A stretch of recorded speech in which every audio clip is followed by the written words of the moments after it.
Hello, my dear friends. Welcome to the first chapter of Storytime with Uncle Vin, the Mahabharata.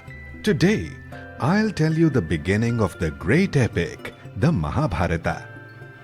It is a story of mighty heroes, wisdom, and the path of righteousness. Long ago, in the city of Hastinapur, two princes were born, Dhritarashtra and Pandu. Dhritarashtra was the elder one, but he was visually impaired by birth. He could not see.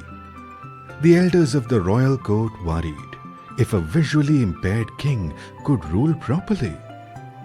And so, they crowned his younger brother, Pandu, as the king. Under King Pandu and his queens, Kunti and Madri, Hastinapur prospered. The people were happy. The land was peaceful. But one day, everything changed. King Pandu was cursed by a sage. The curse declared that Pandu would never be able to have his own children. Saddened, Pandu gave up his throne and went to live in the forests of the Himalayas with his queens. Still, his heart longed for children. Pandu said softly, "My dear Kunti, is there no blessing that can give us sons?" Kunti then revealed a secret. Long, long ago, when Kunti was yet a little girl, the wise sage Durvasa had given her a magical mantra. With the mantra, she could call upon any god to bless her with a child. Kunti explained gently, "My lord, with this mantra, I may summon the gods themselves. Each will bless us with a child." When Pandu heard this, he was filled with joy. Pandu exclaimed with delight, "Kunti, this is our hope. Let us use this blessing." So Kunti prayed and invoked Yama, the god of justice. Lord Yama appeared before Kunti and declared, "Kunti, I bless you with a son who shall be righteous and wise." And soon her first son was born, Yudhishthira. He was calm and gentle, always speaking the truth. Even as a boy, he cared for others and wanted to be fair in every matter. He would grow up to be a wise and just king, respected by all. Next, Kunti prayed to Vayu, the god of wind.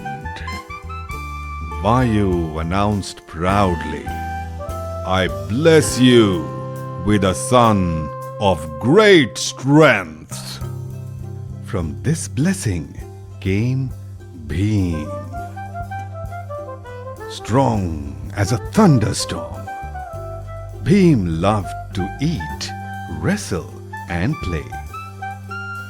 His heart was full of courage, and he always stood up for his brothers. When danger came, Bhima was like a mountain that could not be shaken. Finally, Kunti prayed to Indra, the king of gods. Indra proclaimed with majesty, "Kunti, I grant you a son who shall be the greatest warrior." And so, Arjuna was born. With sharp eyes and steady hands, Arjuna loved the bow and arrow. He practiced day and night and became swift, clever, and brave. One day, he would be known as the greatest archer the world had ever seen. King Pandu was overjoyed. 3 sons, each blessed with greatness. But Pandu wanted his second queen, Madri, to also share in this blessing.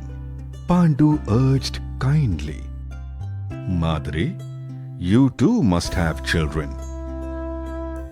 So Kunti generously taught Madri the secret mantra. Madri prayed to the Ashwini Kumars, the twin gods of medicine and health. The Ashwini twins cheered together. "We bless you with 2 sons, handsome and wise." And so, Madri gave birth to twins, Nakul and Sahadeva. Nakul was the more handsome of the brothers, gentle and peaceful. He loved horses and would one day become a great master of them.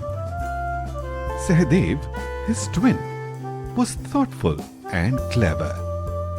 He learned quickly and often understood things before anyone else. Now there were 5 brothers in all. Yudhishthira, the just; Bhim, the mighty; Arjuna, the skilled; Nakul, the handsome; and Sahadeva, the wise. Together they were called the Pandavas. My dear friends, this story reminds us that just like the Pandavas, every child is born with special gifts. Some may be strong, some wise, some talented. What matters is how we use these gifts for good. The moral of this story is that every person is unique, and our world becomes brighter when we respect and nurture each other's strengths. We will meet again in the next chapter. And remember, every story has a lesson, and every child has a gift. Goodbye for now.